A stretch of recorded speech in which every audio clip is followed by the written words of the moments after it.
good morning, good afternoon, and good evening to all of you. And it's me again, Ate Gina's Vlog, Mitcha plus Sari Store. Kumusta guys ang inyong mga tindahan, mga sis kasari, no? Dahil tayo ay hindi na araw-araw makapag-upload. At ako ay nandito sa bahay kasi meron kami pupuntahan na Cebu sa pamangkin ni Mr. No, invited tayo at ang aking anak, no? Si Mr. sana ang kasama ko ngayon, kaso lang na-change ang kanyang flight at bukas pa siya parating sa Maynila. So tomorrow pa siya maka-uwi dito sa bahay namin, no, for medyo matagal siya doon, 90 days, 3 months yung bakasyon niya. Okay, at huwag nyo na lang pansinin guys yung background natin dito sa aking bahay na mga Santa Claus, kasi sa kabisihan natin ay hindi ko na yan siya na ililigpit at next month ay bare months na naman, so pupunasan ko na lang yan siya, lilinisan yung aking shelves at i-display ko na yan siya dyan na lang siya ay wala na siya na ipos, no? Nagkalat ganit ni amo ang balay dire guys. Oh, tingnan niyo ang bahay namin. So habang hinihintay ko ang aming sundo, ang sumusundo sa amin na minsan ni Mr. ay nakapag-vlog ako, and then open ang aking tindahan. Ang nagbabantay doon ay si IC at si Marisa, yung aking mga sales lady, and then mga 4 PM mamaya ay darating na yung aking anak na lalaki galing sa eskwelahan. So sabi ko sa kanya, siya muna ang magbabantay doon habang ako ay mag-unwind muna guys, no, dahil bihira lang tayong maimbitahan sa ng mga ganitong okasyon, no, dibu ng pamangkin ni Mr. So actually kaming dalawa ni Mr. sana, pero si Mr. ay hindi nakapag kahapon hindi nakauwi, canceled ang kanyang flight dahil ang layover niya ay sa Japan, and then may bagyo sa Japan, so na-change ang kanyang schedule at ang kanyang flight. So tomorrow, by the grace of God, ay darating na talaga si Mr. No. 3 months din siyang wala dito. So 3 months din akong nag-iisa sa tindahan namin at dumidiskarte, no? Mabuti na lang at si IC ay andyan palagi. So dito sa bahay namin wala na akong sari-sari store. Yan guys, ang aking tindahan sa harap ng aking bahay. So nilalagyan ko na lang siya ng blinds para hindi kami makikita dito pag may dumadaan sa harapan ng aming tindahan. So nilalagyan ko ng blinds, pero dahil si Mr. ay uuwi na, ibabalik ko talaga guys ang aking sari-sari store dito sa aming bahay, kasi sayang naman at yung mga ibang tindahan dito ay hindi sila kompleto. Yun yung mga sinasabi ng aming mga kapitbahay at customers na rin namin. So ibabalik ko talaga pagdating ni Mr. Okay, at how are you ngayong araw ng Sabado dito sa amin? Mula nung may klase na ay medyo okay ang ating benta, ang ating daily sales. So kubra tayo sa ating target sales at ako ay pinapawisan na pinapawisan na si Ate Gina at mag-retouch na lang ako dahil maaga kaming nag-prepare ng aking anak, dahil nakakahiya naman guys na susunodin tayo dito tapos sila pa ang maghihintay. So kailangan pagdating nila ay ready na tayo, dahil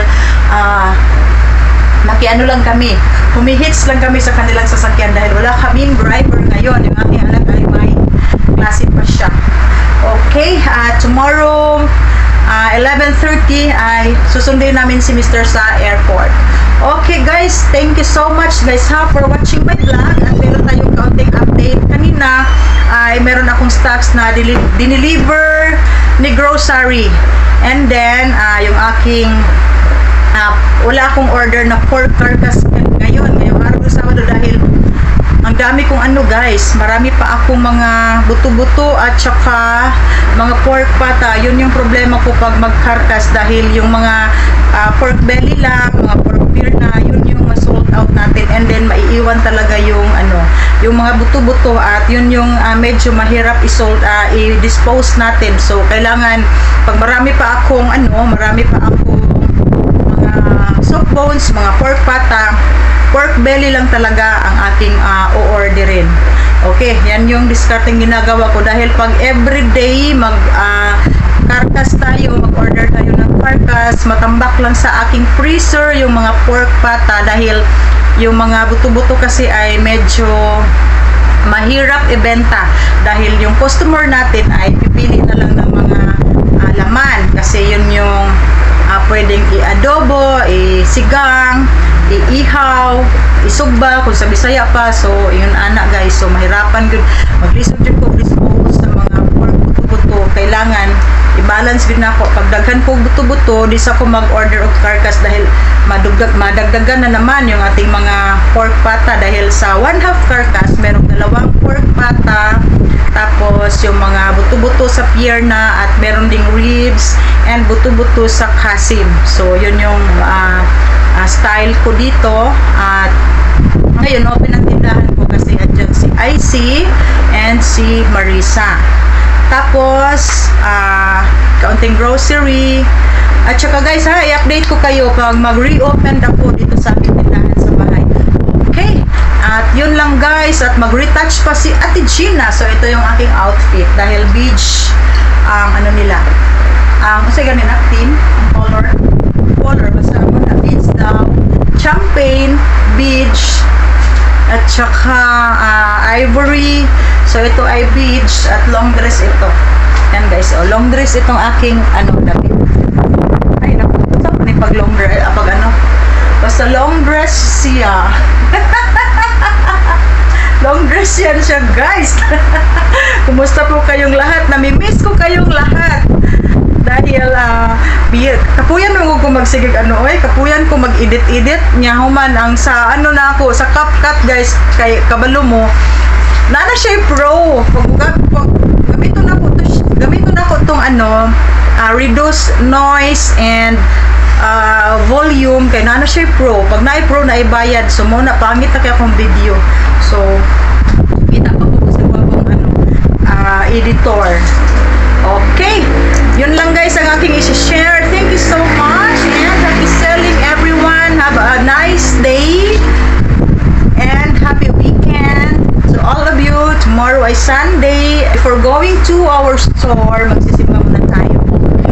Okay, bye! Hello everyone! It's me again, Ate Gina's Vlog, Meat Shop, the Sari Sari Store, at ito ang update sa aking tindahan ngayong araw ng Sabado. Ito ay dineliver from grocery at pinalamig na ni IC yung ating Sito Solo, 2 case yan siya. Tapos meron tayong 1 case na Gatorade Blue. Tapos, isang case ang Ginebra 4 na 700 ml at 1 case yung ating guys, Alfonso 1 liter dahil naka-sale ngayon ang Alfonso. So, dito ang aking mga wine, mga Coke at mineral water. So, dyan namin dinidisplay. Yan guys, yan yung isang case natin na Ginebra 4 and isang case na Alfonso 1 liter.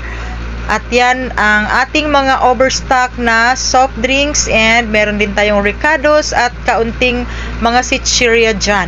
So eto guys, naka-sale ito. So medyo nakamura tayo. 3,216 lang ang isang case sa Alfonso ngayon. So kibali yung ating puhunan ay 268. So malaki ang ating na-discount dahil naka-sale ngayon sa grocery ang Alfonso at malakas yan dito. So ito ang itsura at update ng aking sari